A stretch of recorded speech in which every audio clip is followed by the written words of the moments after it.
The SteelSeries Arctis 7P Plus is an upgrade to the well-received Arctis 7P, a wireless headset designed for use with PlayStation consoles as well as a few other platforms.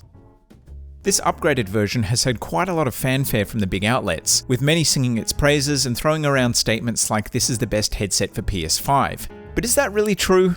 They certainly can be, but as always, it depends. Whether you like them or not will likely come down to the types of games you play, your gaming setup, and ultimately the features that you think are important in a gaming headset. I've been using them for the past couple of weeks and there's plenty to like about the 7P Plus. It's not faultless and I don't think that it will suit everyone, but when paired with the PS5, there's a good argument for picking this headset over many others. As usual, I'll get the technical stuff out of the way first.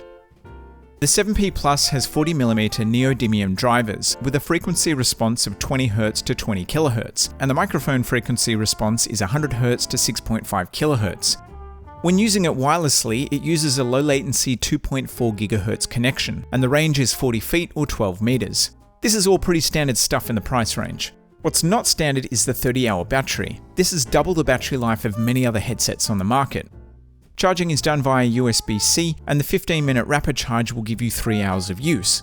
Total charge time is about 4 hours, and unlike some other headsets, they will take charge from the PS5 in rest mode, as well as any other standard USB charger.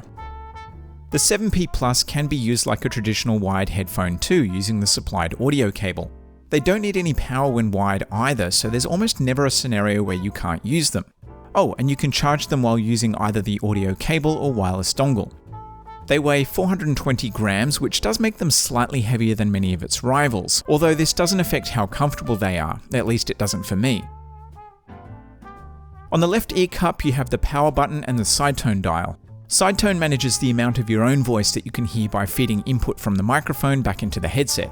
Other headsets that let you adjust the sidetone typically do it in the software, and at first I thought it was kind of random being on the headset. I actually didn't realize how good having it at your fingertips is, and being able to adjust sidetone on the fly is something I never knew I needed. On the right ear cup, you have the mute button and the volume dial. In order to mute the microphone, you need to press the button on the headset, or if using them with the PS5, you can actually mute them using the controller. It would have been good if retracting the microphone into the headset also muted them, because this is how most other headsets work. One of the biggest drawbacks, in my opinion, is the lack of an audio mixer on the headset. This means that you'll have to adjust the game and chat audio levels via the connected device. If you're used to having this feature on other headsets, then you'll know how good it is. On the PS5, it's less of an issue because adjusting the chat volume is relatively quick and straightforward. And as of the March 2022 system update, you can even adjust the volume per party member. By default, the headset's equalizer setting is set to flat. You can change this in the software, and when playing on a Mac or PC, you can even customize the equalizer settings per game. So when you fire up a specific game, your settings for it will be automatically applied. Unfortunately, if you're not using the software, you can't change the equalizer settings. So if you like having different profiles for different games, this is something to bear in mind. The software also has a handful of other features, such as being able to change the amount of time before the headset automatically powers off. The software is free, very easy to use, and works with both PC and Mac. Connecting the headset is also super easy. It's already paired with the dongle out of the box, so connecting them wirelessly is as simple as plugging in the dongle and turning the headset on. I love its compact size too. It's similar to the dongle that the EPOS GTW270 uses, and overall it adds minimal clutter to your setup. Gaming headsets are usually big, bulky, and overly technical looking. They're designed to make a statement, and that statement is, I am a gamer. But if you don't want to make that statement, there are very few options unless you choose headphones. This is possibly the most understated and, dare I say it, adult-looking gaming headset I've ever seen. Most other headsets on the market either look like a spaceship or something requisitioned from the pit wall of a Formula 1 race. If you're the type of person who hides their unsightly gaming stuff in a drawer, then the minimal design of the 7P Plus might just change that. There are two options when it comes to colour, black and white. Both have a blue accent on the underside of the headband, which matches the blue light of the PS5. The white design is a perfect match for the PS5, whereas the matte black will blend in seamlessly with the rest of your entertainment tech. The microphone, when not in use, slides snugly inside the left ear cup, giving the headset a low profile. This is perfect if you intend to take them with you on the go, or if you simply don't like the look of mic booms. Overall, they are a very comfortable headset. They have plenty of give in the headband, and they're as comfortable on the head as they are around your neck. The plastic ear cups don't feel particularly premium, although they don't feel cheap either. They're just not as solid as I would have expected. A minor complaint is that I would have liked the volume and side tone dials to have a clicky feeling through the rotation rather than being smooth. I feel like this gives you more control when making minor adjustments. This is completely subjective, of course, and I know that there are just as many people who prefer it the other way around. Now, before I talk about device compatibility, I want to tell you a story. I've been using the Astro A50s as my primary gaming headset since 2015. Like most things that are mainstream, they have their fair share of naysayers, but I've always found them to be a feature-rich, reliable, and decent-sounding headset. That was until I started using them with my PS5. To put it simply, the Astro A50s are not a great headset to pair with a PS5. Not because they don't sound good, but because they are such a pain in the ass to connect. If you want to split the game and chat audio, you'll need an audio splitter which is sold separately. This also means that you need to consume half of the PS5's USB slots. Even worse still, the PS5 doesn't charge them in rest mode, and because they require a data connection to charge, you can't simply plug them into any old USB charger.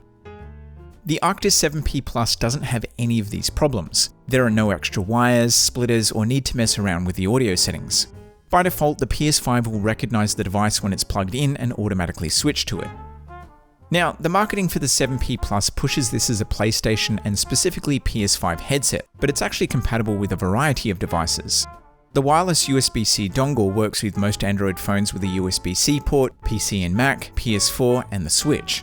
There's also some compatibility with newer iPads that have a USB-C port. Finally, let's talk about how they sound.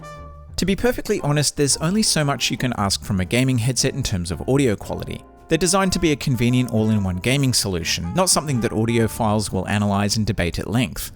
That said, the 7P Plus is one of the better sounding headsets I've used, and this has a lot to do with it being one of the most neutral headsets I've ever used. In other words, they're not bass monsters like loads of other headsets. It still has bass where it matters, it just doesn't consume everything else. I do think the mids are a little muddy, but using the software it is possible to improve this, as well as any other area you think is underperforming. Like most gaming headsets, the 7P Plus is a closed-back design. This means that sound feels close to your head and will suit some games better than others. For competitive multiplayer games like shooters, this is fine. For cinematic games, you might find them a little fatiguing if you play for a long time. Again, basically every closed-back headset suffers from the same problem. As the marketing states, it's designed for the PS5 and is compatible with its 3D audio. Now, I think it's important to clarify exactly what this means. You don't need a specific headset to take advantage of 3D audio on the PS5. Any pair of wired headphones or a compatible PS5 wireless headset will work. Even your crappy TV speakers can use the PS5's 3D audio. Not every game has 3D audio though. The game has to be specifically designed to support it, and currently the list of compatible games is quite small. What this means is that for every other game, such as your PS4 collection, the audio will be in stereo. The Arctis 7P Plus can only provide surround sound with select games on the PS5 or when using them with a PC and Mac with additional software, such as the SteelSeries GG app or Dolby Atmos. When using them for other types of media like music and movies, I was pretty surprised with their performance. A common problem that I have with gaming headsets is that they sound too harsh for listening to anything but games. As I said earlier, the Arctis 7P Plus is reasonably neutral, which means they adapt well to other types of media. Of course, they don't rival a decent pair of headphones when it comes to audio quality, but if your budget only allows for one headphone or headset, then I'd say that most people will be happy with how these perform across games, music, and watching videos. Also, you'd have to spend significantly more on something like the Mobius to get a wireless headset that sounds substantially better than this. Here is the obligatory mic test. This is the raw audio without any post-processing. It's a Discord certified clearcast bidirectional and noise cancelling microphone. And I'm not going to lie, I don't have any idea what that means. The sound it produces though isn't half bad. It's certainly not as good as a dedicated microphone that you might use for streaming or voiceover work, but this is one of the better headset mics that I've heard. And for the purpose of talking to your friends while playing games, it certainly gets the job done. All in all, I think the Arctis 7P is a great headset for PS5 users. They connect to the console with minimal hassle and provide excellent audio quality for a gaming headset. The long battery life and flexible connectivity also means that you'll never be in a situation where you can't use them. When using them with devices other than the PS5, you do give up some important features though. The lack of game and chat audio mixing is definitely a bummer, and if you want to use them with Xbox, you're limited to a wired connection only. The lack of surround sound when not paired with the PS5, PC, and Mac may also be a deal breaker for some. On the positive side, their minimal design, wireless compatibility, and versatility in playing various types of media make them an ideal all-in-one solution, particularly if you plan on using them on the go with a portable device. I think they're a very solid choice in the $200 US or $350 Australian price range, and they'll definitely be seeing a lot more use with my PS5 in the future. If you found this video useful, drop me a like, and conversely, a dislike if you didn't. If you want to support the channel and find out more about how I make these videos, you can always check out the Patreon. Finally, subscribe for more videos like this, as well as game reviews both new and retro. Otherwise, thanks for your time.